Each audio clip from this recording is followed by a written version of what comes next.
Selamat siang Kak. Kak Hawa kan ya? Iya. Aku boleh tahu nama panjangnya siapa? Nama aku Arina Fenda Hawarina. Oh iya, gimana kabarnya hari ini Hawa? Hari ini aku baik-baik aja sih. Alhamdulillah. Terima kasih banget ya udah nyempetin datang waktu ke sini untuk ngobrol-ngobrol bareng aku, sharing-sharing bareng aku. Nah, sebelumnya perkenalin, nama aku Nidia Deseni Fadila. Aku itu dari kampus Mercu Buana Yogyakarta. Di sini tuh aku lagi ada praktikum intervensi. Tuh. Nah, jadi sebelum kita ngobrol-ngobrol nih, aku juga izin sama kakak kalau misalkan aku bakal ngerekam obrolan kita itu buat nanti jadi laporan aku, tapi aku jamin kalau misalkan kerahasiaan kakak, cerita kakak di sini bakal aku keep sendiri, nggak akan aku publikasikan. Terus kalau misalkan soal kita lagi ngobrol-ngobrol konseling ini ada indikasi kakak bakal melukai diri atau melukai orang lain, aku izin untuk uh, ngobrol bareng sama dosen aku atau asisten dosen juga untuk ngobrolin kalau misalkan menjunjung konseling ini akan menjadi lebih baik lagi, kayak gitu ya kak. Oke, ya jadi kayak misalkan kakak ada indikasi tersebut, aku bakal berdiskusikan ke asisten atau nggak ke dosen atau pihak ketiga lainnya, gitu ya kak. Oke, kita mulai ya. Sebelumnya, oh iya, terus kalau misalkan soal ini nih, harapan kakak dari setelah konseling ini tuh apa ya? Harapannya aku cuma mau cerita aja sih Kak, mau lebih lega juga. Terus habis itu mungkin Kakak bisa ngebantu aku menemukan jalan keluarnya gitu Kak. Ya, oke. Oke, kita mulai ya kak ya. Sebelumnya gimana nih? Ada cerita apa yang bisa dibagiin ke aku hari ini? Aku tuh ngerasa capek sih Kak, rasa capek sebagai anak yang paling diandalkan di rumah. Jadi kan aku tuh anak pertama, jadi orang-orang di rumah itu paling mengandalkan aku. Setiap mereka butuh bantuan, pasti aku adalah orang pertama yang akan dihubungi oleh mereka, yang mereka minta bantuan gitu loh, pasti aku. Cuma aku tuh kayak ngerasa capek aja semenjak semester 5 ini aku yang semakin sibuk. Kayak mama aku misal minta, selalu kan mama aku nggak bisa naik motor kan, terus habis itu otomatis yang bisa nganter jemput adik aku, nganter jemput mama aku juga tuh aku tuh ngerasa capek aja gitu loh, harus bolak-balik, aku udah harus bolak-balik kampus, terus habis itu aku bolak-balik nganter adik aku, bolak-balik nganter mama aku juga. Aku tuh ngerasa capek aja gitu loh Kak. Apa namanya juga, pokoknya capek aja gitu loh diandelin di sebuah keluarga gitu loh Kak. Oke. Bang, kamu tuh berapa bersaudara ya kalau boleh tahu? Aku tuh 3 bersaudara, jadi adik aku 2. Jadi yang pertama itu udah SMA kelas 12, Perempuan? ya perempuan. Terus yang ketiga itu ini masih SD kelas 2 tapi cowok. Oh, cowok. Oke. Jadi aku ngerti banget di sini posisinya Kak Hawa itu mungkin lagi ngerasa sibuk ya sama keseharian kakak, tapi di sini tuh kakak terlalu merasa paling diandalkan. Terus juga tadi aku dengar kalau misalkan anak kedua adik kakak yang perempuan itu masih udah SMA ya, jadi sebenarnya tuh bisa lah untuk berbagi tugas rumah untuk ke adiknya kakak, itu kan yang sebenarnya kakak harapin juga. Oke, terus kalau misalkan soal ini kak, karena yang udah kakak sebutin kakak ngerasa terbebani, itu dampaknya apa ya kak? Dampak dari aku tuh ini sih ya Kak, apa namanya, aku tuh ngerasa capek, pastinya ngerasa capek banget. Terus juga kan ya, kan meski aku jadi mahasiswa, meski jadi anak, aku juga punya tugas sebagai mahasiswa dong.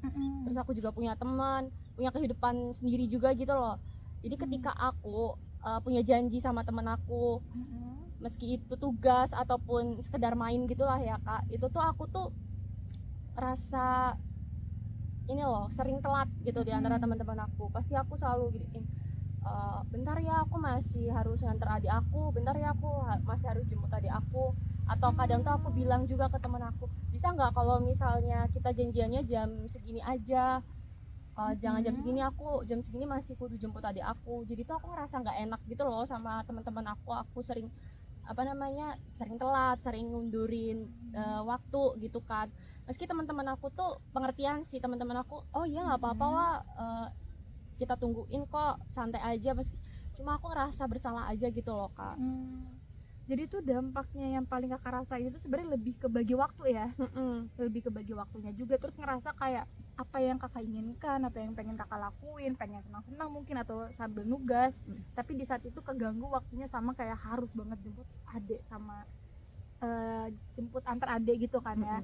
Terus juga kalau misalkan kayak gitu tuh kayak mungkin kakak juga ngerasa kan bisa mungkin ada naik ojek online, atau misalkan bisa juga kayak minta tolong sama adiknya kakak yang udah SMA tadi. Ini kan sebenarnya konteksnya itu nganter adik yang paling kecil ya, berarti iya kan, yang harus bolak-balik.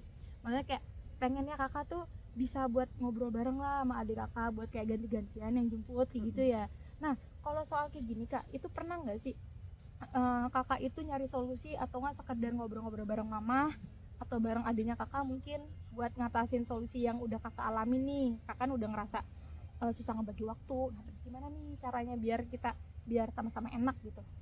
Aku udah pernah coba ngomong sama mama aku sih, kayak aku tuh udah semester 5, aku tuh udah mulai sibuk banget, dan aku maksudnya nggak bisa fleksibel semester lalu gitu, yang nggak begitu banyak jadwal gitu loh, kan ini udah padat banget kan jadwal aku.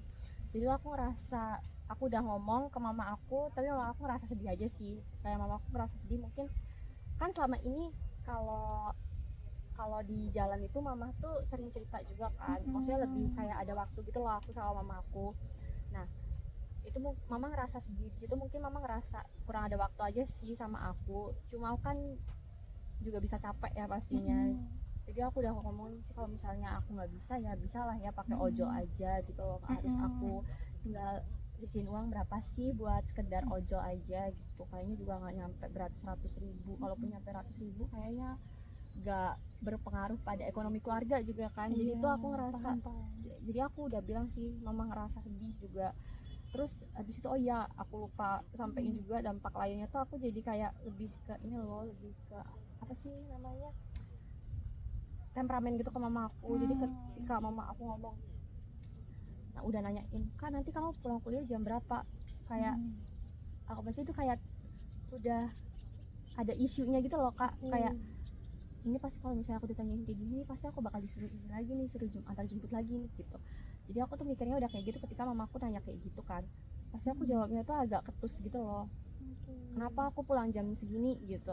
Jadi aku tuh kayak galak banget gitu loh ngejawabnya, aku tuh ngerasa bersalah tapi nggak tahu gitu loh, aku nggak bisa kontrol, aku tuh belum bisa kontrol hal itu gitu loh. Ketika mama aku tanya apa namanya, kamu pulang jam berapa, pasti aku udah kesulut emosi duluan gitu loh. Sorry kak, aku mau nanya nih, atas kejadian yang kakak sekarang itu tuh sebelumnya itu berarti kakak udah mulai dari kapan ya merasakan susah untuk membagi waktu dan segala macam? Berarti ini sudah berlangsung lama ya sebenarnya ya? Iya. Nah itu udah mulai dari kapan sih kak? Aku kayak gini tuh sebenarnya tuh kan aku kan pindahan dari Bali kan. Kalau dulu di Bali tuh banyak saudara. Jadi kalau misalnya aku gak bisa jemput gitu ya, pasti ada saudara aku yang lainnya. Terus juga pas di Bali tuh aku zaman aku tuh belum punya SIM kan. Jadi mama tuh kayak masih takut gitu loh kalau misalnya minta dianterin sampai jauh-jauh gitu. Nah, ini kan aku kan udah punya SIM, semenjak pindah ke sini aku udah punya SIM, tapi udah nggak ada saudara nih, saudaranya udah jarang gitu loh di sini. Saudaranya udah pada jauh-jauh, jadi tuh yang diandelin aku banget kan. Nah itu jadi aku sebelumnya belum pernah merasakan hal ini sih. Sebenarnya kalau antar jemput aku tuh udah dari semenjak pindah ke sini tuh sekitar aku SMA ya, SMA kelas 2. SMA kelas 2 itu pun kan udah Covid kan itu. Nah Covid tuh juga nggak ada antar jemput kan, mulai kayak gitu aku mulai offline school gitu. Nah offline school tuh aku udah pernah nganterin dari Jogja Kulon Progo Jogja gitu loh. Itu aku juga ya. tapi aku nggak ngerasa capek sih kak, mungkin karena emang aku nggak sesibuk itu. Aku ngerasa capeknya pas di semester 5, karena di semester 5 aku udah ngerasa capek pikiran juga ya, soalnya kan banyak praktikum, bener-bener maksudnya udah capek fisik, mental dan sebagainya tuh udah capek banget. Jadi kalau aku ditanyain bisa jemput apa enggak tuh aku udah kesulut emosi duluan sih kak. Ya aku paham banget sih. Aku juga pernah kak dulu kayak gitu, karena aku ngerasa dimana posisi aku jadi anak pertama, bahkan aku tuh anak tunggal. Jadi mau gimana pun ya harapan orang tua aku kan cuma aku yang bisa selalu diandalkan. Emang tuh rasanya capek banget sih, apalagi di saat kita lagi sibuk-sibuk ya, kita punya dunia baru, kita punya lingkungan baru, itu memang susah banget kan untuk membagi waktu. Aku juga ngerti banget kan.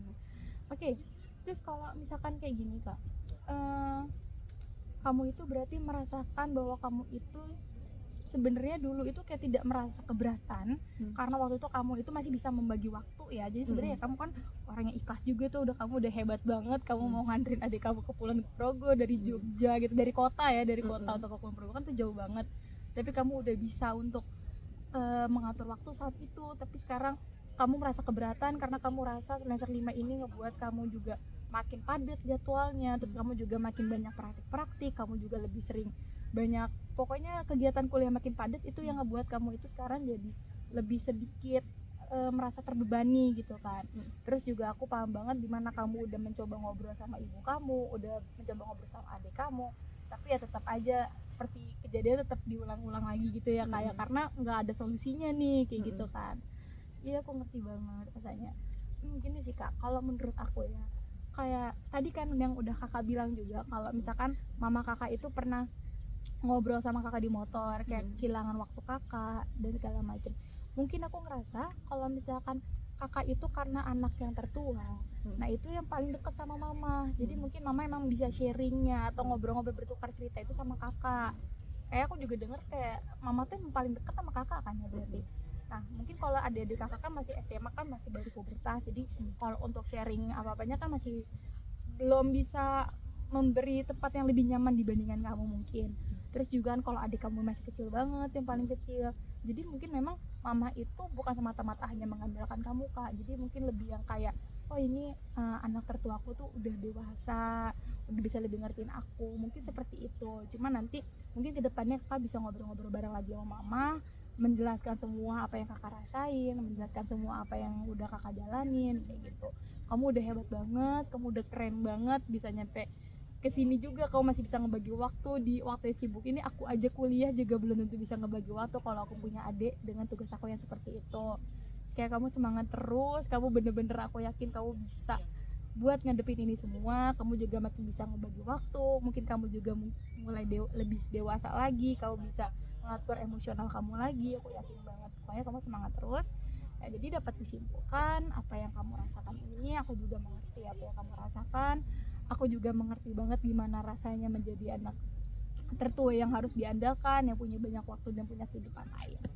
Oke, Kak, nanti aku minta waktunya lagi ya untuk konseling selanjutnya. Konselingnya hari ini kita tutup dulu sampai sini. Next, kalau misalkan kakak mau sharing-sharing lagi ke aku, boleh banget. Nanti kita lanjutkan ke konseling berikutnya. Terima kasih ya Kak Hawa. Bye-bye, sehat selalu Kak. 12 menit, Wak.